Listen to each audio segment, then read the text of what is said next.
Hi, welcome to KiwaniTalk. My name is Gary Gardner. I'm your host this evening for a very special program on location. Once again, this summertime, we don't have access to our normal studios at WDHS at Dearborn High. We're happy to be on location in Dearborn, now at my office. And today we have a gentleman who is running for office, for the office of city councilman person, I should say, in the city of Dearborn Heights. We have Hussein Mazloum. Yes. Nice to see you. How you doing? I'm very good. How are you? I'm excellent, and we're going to get into why in the world would you want to run for office, because I've done it a number of times myself. And let's talk about Hussein. Where'd you grow up? I grew up in the east side of Dearborn. Spent about 18 years, the first 18 years of my life, over there. You know where the McDonald's and the Burger King is on Michigan Avenue? Right. We lived on Meade Street, right down those two fast food restaurants, and we moved in 2002 to Dearborn Heights, and we've been in Dearborn Heights ever since. So half my life in East Dearborn, half my life in Dearborn Heights. Almost exactly half, as it turns out. Yep. Where'd you go to school, though? I went to school, elementary and middle school. I went to Woodworth. We used to. It's a different time. You know, I just recently passed by the old neighborhood, and we used to just walk up the block to school and come home. So I spent about 9 years in Woodworth and then 4 years in Fortson. And having graduated from Dearborn High School, not that you were our arch enemy like Edsel Ford was, but there's a little friendly competition between Dearborn High and Edsel and Fortson. A little bit, yeah. Fortson was, at the time, they were a bigger school. I don't really keep up too much with it right now, but I remember it was a huge deal over there at the time. Fortson, from what I recall, it's just a packed school. The hallways are shoulder to shoulder. They give you 5 minutes to get from one end of the school to the other. You're always like rushing to get to your next destination. So with that being said, they were able to recruit a lot more athletes, like on the basketball team, on the football team, all across the board. So I always felt like Fortson had a little bit of an edge in that department. I don't know how it's like right now, though. And you went to college after that, obviously. Where did you go then? I went to Henry Ford. I spent 2 years there, and then I transferred my credits to U of M Dearborn. I had a little girlfriend back in the day, and she talked me into transferring out to Wayne State, where she was going to school. So I went from U of M Dearborn to Wayne State. I ended it at Wayne State. Yeah. Which is a fine school, too. I'm sorry? It's a fine school, Wayne State. Yeah. The only thing I don't like about Wayne State is I never been to downtown like that. So, you know, Wayne State is close to the water, and you really feel the winters down there. I mean, it gets super cold. And back then, I mean, I didn't bundle up like I did today. I mean, you're a college student. You just like leave the house in a hoodie. You go to class in a hoodie. And I mean, you were way underdressed. I just remember it was blistering cold down there. Well, so you skinny guys don't have the advantage that I do in the wintertime, which is there's extra layers of insulation I have. Built them up over time purposefully so that I don't need the heavy clothes in the wintertime. So you're working now. What kind of work do you do? Well, I do two things. I invested in real estate, so now I manage a handful of properties in Dearborn and Dearborn Heights. That's kind of like my, I don't know what it is. Maybe it's a retirement plan at this point. I got lucky enough to purchase the properties when the housing market crashed. In 2009, 10, 11? 2010, yeah. I bought my first one, 11, 12, 13, and then I let off the gas a little bit. I should have kept going, though. I had a couple of opportunities to like close some houses in South Dearborn Heights. I didn't do it though because I was running a little bit low on cash, and everyone was telling me don't invest in the housing market. This thing is it's gonna go to zero. Everyone lost on the housing market. Everybody's wealth is destroyed. And I did it because I didn't have a place to put my money. And I remember I came down to my last like $25,000, and some lady who I met at work, actually, she was begging me to take her house for like $17,000 or $18,000, and I mean, she was behind me for at least 3 months. I wouldn't do it because people were in my ear, and it was the last of my money. And of course, I was generating some money, but like still, like burning that much cash in that short amount of time, I was like, no, I'm okay. Today, I definitely regret it. You know, I should have picked up that last house or two. I didn't know it was gonna, I thought the houses were gonna stay that cheap forever. But anyways, enough about that. I'm a real estate investor on the side, and then my full-time job, I'm a branch manager at Comerica, and I don't know if it's downtown Detroit. It's like Shane and Jefferson, maybe a mile away from Hart Plaza, but it's a little further east on the. a little further east. Yeah, it's Not quite just there, but close to between Bell Isle and downtown. we're very close to Bell. You know where they hold those concerts? I can't remember what it's called. Maybe Shane Park. Shane Park, yeah. Yeah, I live like walking distance there. So on my lunch breaks, I'll leave the office. If I need to wind down, I'll just leave the office, go straight to the water, take a stroll up and down the water, collect my thoughts, come back, and I'm ready for round two, the second part of the day.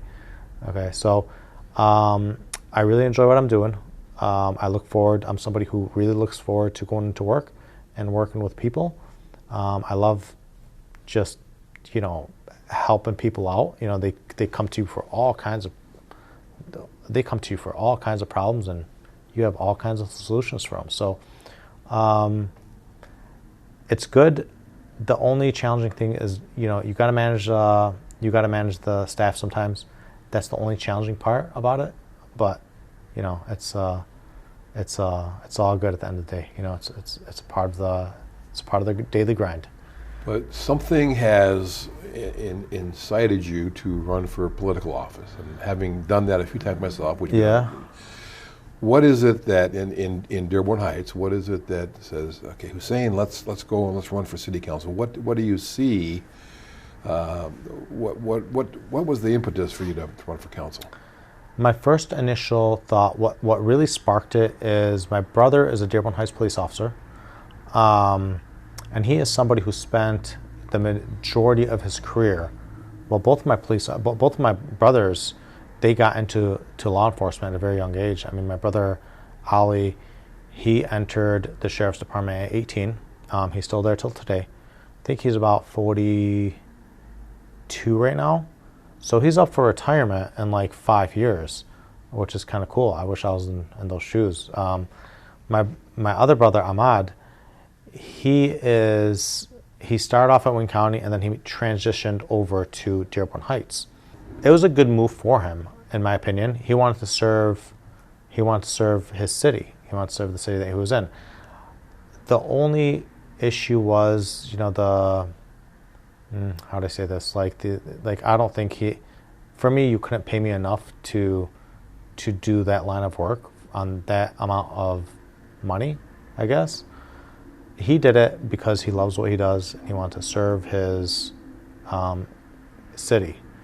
So someone planted a seed for service in you there. Yeah. I really want to follow suit. I really want to take my life experience and serve somewhere. I think you could, at some point in time, you have to give back to this country, okay?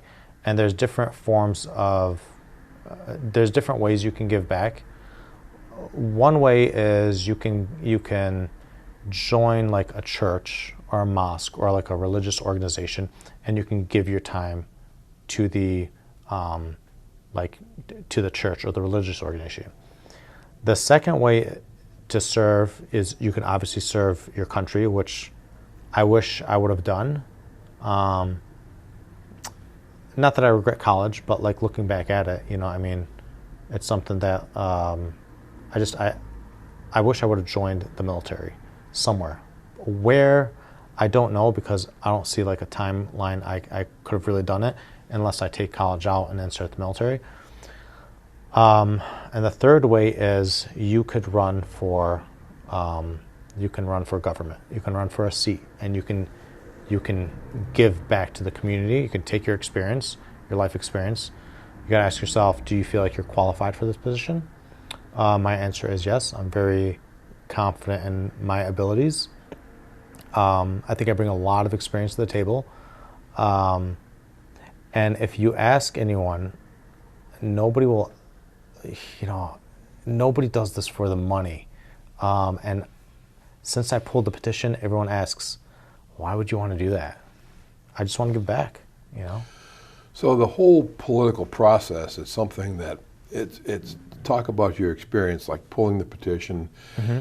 You didn't have to get signatures? You just pull I had to get 100 signatures. 100 signatures. Yep, and those were challenging because people are signing this form, but you turn it in. I think I turned in about 130 signatures. Well, like 45 of them came back, and I was on like crunch time. So what I did is I made a bunch of phone calls. It was like one night before the signatures were due. I just made a bunch of phone calls. I took a bunch of sheets. I handed them out to friends and family, collected them that night, turned them back in. So I almost didn't make the ballot because of that. I didn't know any better, I guess. I didn't know anything was going to come back, but like somewhere they docked me 45 signatures. I talked to the former police chief from Detroit about how that worked out for him. Yeah, yeah. So, having done that, and when I ran for circuit court, I needed to turn in 8,000 signatures. That's insane. So yeah, it's crazy. I can't imagine 8,000. So that sort of hurdle to get over, signatures is a thing. But then, campaign organization. What did you find out about that? The finance laws and the campaign structure that you put together. I have somebody who is handling all that. She has a lot of experience with like running campaigns and everything. In all honesty, without her, I can't do any of this. I asked her, what do we need? Where do we go from here? She directs me, and I wouldn't be able to do it without her. You need a strong team for this. Okay, like this is not a one-man show. So she, on the back end, she's handling all that stuff. She's handling all the finances. She's setting up all my dates. She's setting up all my events. She handled the kickoff. She's doing all the fundraising. I mean, your brain can only hold so much in this. Okay, you got to delegate these things. When you imagine before you started, mm-hmm. and the reality is here you are about 3 weeks before the primary. We're taping this. Mm-hmm. The reality versus your imagination for the campaign. How is it different? If I'm being transparent, I would have thought it was a lot more, I guess sunshine and rainbows. I don't know. It's people are going to get angry with you, and people are going to like you. People are going to get upset at you, and at the end of the day, you have to be the best version of yourself, and you realize not everyone's going to like you, and that's okay. And that really goes back to your morals, your values. Do they align with others? They're not going to align with everybody. I thought I can go in this and please everybody. And it's just not the case. It's politics in the end of the day. I thought because it's on a local level, it's more it's more manageable. Like I know on a national level, you got like all kinds of craziness all over the place. I thought, this is my community. You can manage it better because you get one-on-one exposure and you can talk to people, and it's something where you can't run away from.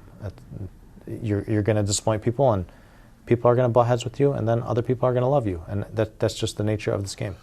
Well, the nature of the game that we have right now is we have to take a break for some words. We're going to come back and continue our conversation with Hussein Mazloum, running for Dearborn Heights City Council. Don't go away. We're going to come back and talk about where he sees some of the issues for Dearborn Heights and where he'd like to take the city and move it forward and onward and upward. Don't go away.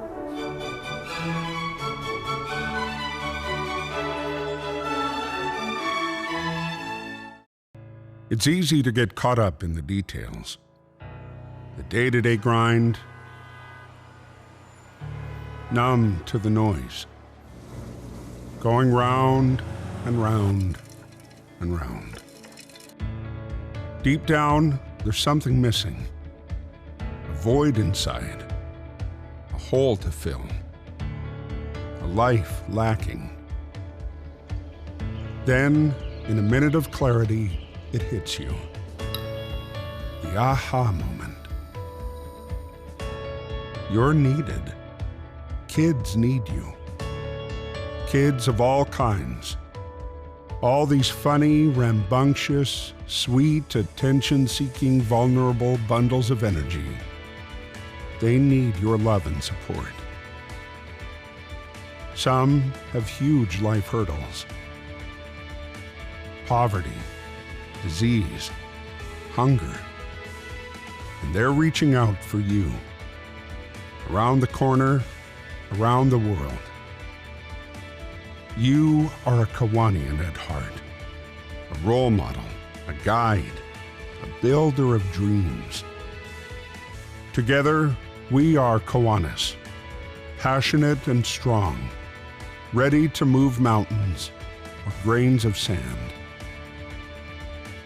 Imagine every child reaching their potential. The power to help is in you. It's not about us. It's about them.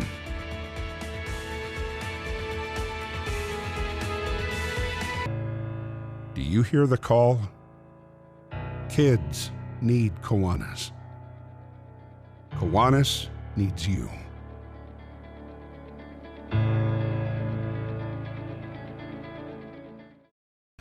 Welcome back to KiwaniTalk. I'm your host, Gary Gardner. On this, the longest running cable access show in the entire world.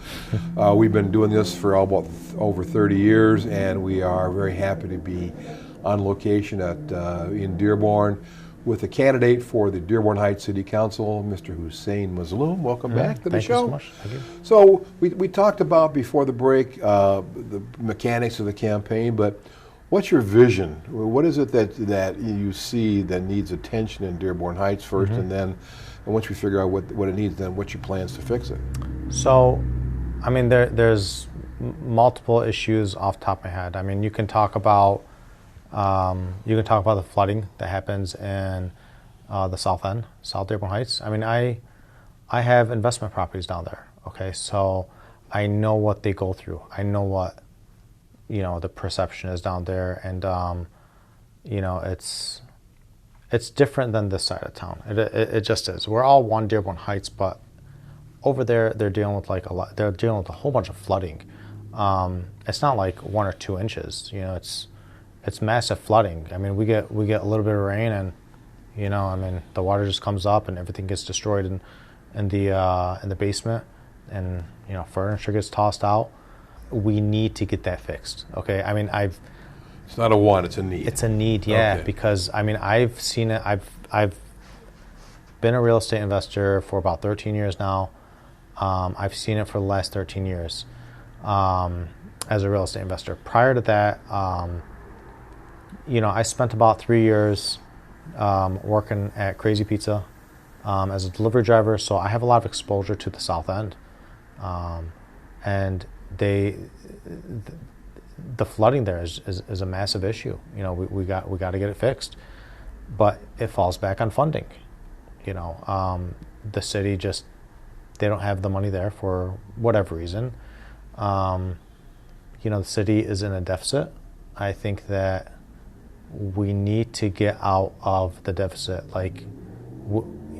There's no reason why we should be in a deficit to begin with. I'd like to go and look at the books a little bit and see where the issues are.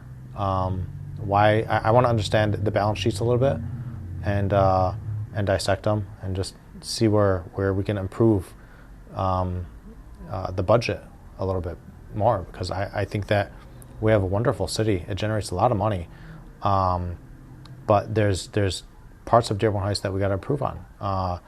You go on Van Born and you got from Pelham to Telegraph off Van Born, there's some businesses up there, but the businesses over there off of Van Born, it's day and night compared to the businesses over there. I'd like to see that part developed a little bit better.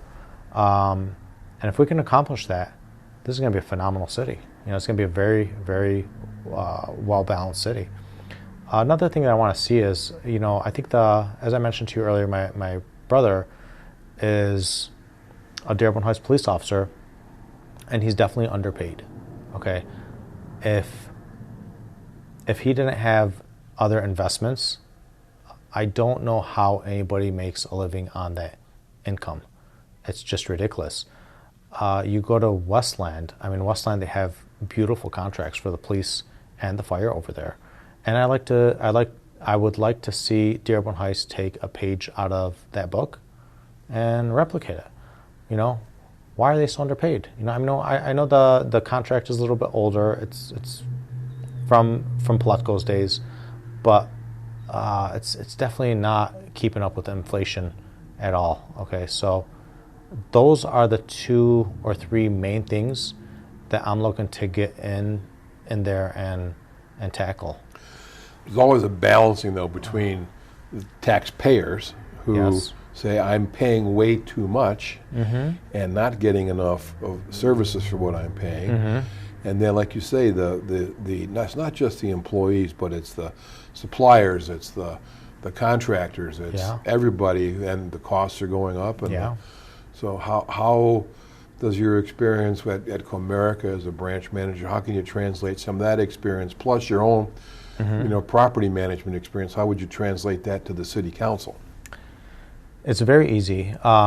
What I do for a living is I look at balance sheets all day long. I look at accounts all day long. Like I can tell you if some business is going to go out of business or not, whether it's private or public. I can look at a publicly traded company. I can tell you if it's a good company or a bad company, if it's going to grow over the next 10 years or if it's going to go bankrupt over the next year.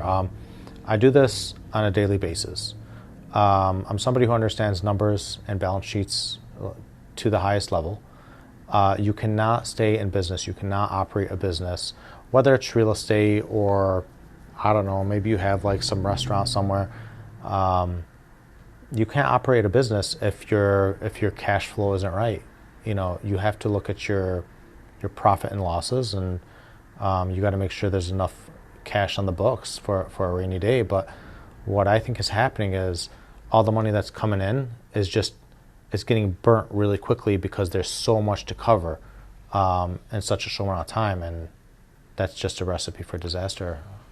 I'm going to guess that when you're going around and talking to your future constituents, you hope future constituents, they have opinions. And is there a theme or a consensus of what people are looking for from their city councilman? Right now, the theme is a big issue right now is the police. They're understaffed. Okay. Back in the day, it was extremely hard to get into these police departments. Today, I feel like there is so many openings that like they're just hiring just to put a body there. I'm not saying that they're not qualified, but that's one concern for the residents. Another concern is definitely the flooding in South Dearborn Heights. The perception is Dearborn Heights is split into two. One side of Dearborn Heights gets better treatment than the other side. Like there's more money on this side than the south end, and it's something that you hear over and over and over again while you're running for the seat. Yeah. So let's fast forward, and you make it to the finals in November, and you make it to the general. You pass the general election, and you get sworn in, and you're in the city council meeting. What is it that, as far as interpersonal relationships with other members of the council and the staff, how are you going to be able to take your expertise to that organization and that environment? I think everybody has strengths and weaknesses, and the best teams they they address both sides. Okay, you know, I'm not the strongest, and you know, whatever. But you know, I can identify, you know, where I'm strong at, and I could, you know, I can show somebody the ropes or teach somebody the ropes and what I'm strong at. I can tell them what I'm looking at. I've never been on a city council seat before, so I would take some of their strengths, like, you know, they've been in the position, they got the experience over me. I'll take some of their strengths, and I would be open to being coachable, I guess, to like do's and don'ts while you're in there. So, yeah, it's all part of the learning process. We're down to our last couple of minutes. If Hussein Mazloum has a vision for his city, that's it's your city, you've been here for a long time in Dearborn Heights, what's a vision that you see 20 years down the road from in Dearborn Heights, Michigan? Before we started this interview, I was interested in, you know, this building, and I told you it looks like a house that was converted, and you agreed. And then my thought process was, everything around here has been developed, okay, at some point in time. I would like to see other parts of Dearborn Heights super developed. You know, I want to look, you know, if I'm still alive, you know, 50 years from today, and see other parts developed the way this area was developed once upon a time. We've been here for 20 years, and I can tell you, like, you go down west a little bit, it was not like that at all. Okay, I'm sure you remember. So we're on Ford Road, right just east of Beach Daly Road, or east of Gully Road, and as you proceed west on Ford Road, the development, all the buildings, the storefronts, it's just, and they've taken away even further west on Ford Road, taken out houses and put in more commercial buildings along there. Those houses, I had a chance to bid on a couple of those houses, and at the time I didn't do it. I wish I would have. Some of those houses went for pennies on the dollar, and they got offered an insane amount of money. Because they're being developed and changing the zoning. Yep. Well, I want to wish you the best of Thank you luck. so much. Hussein, it's a long road. It'll be consumptive of, as I said before the interview, your time, your energy, and especially your money. But as you said before, the goal of public service and giving back to the community, not just as a public servant, but as you said, as a member of a religious community or a Kiwanis club or other organization. And I give you full marks for trying, because it's a long burden. And I'm going to tell you that the happiest night of your time, the minute of your happiest life, is going to be at 8 o'clock on election night, when everything that you can possibly do has been done, and you wait for the results. Well, good luck to you. Thank you very much for coming on the show. Thank you for tuning in to KiwaniTalk. I'm Gary Gardner. See you again next time. And get out there and vote, too. It's very important. People have died. Our country is based on the principles of getting out there and participation, and the electoral process and being an informed voter, key. Get out there. See you later. Bye.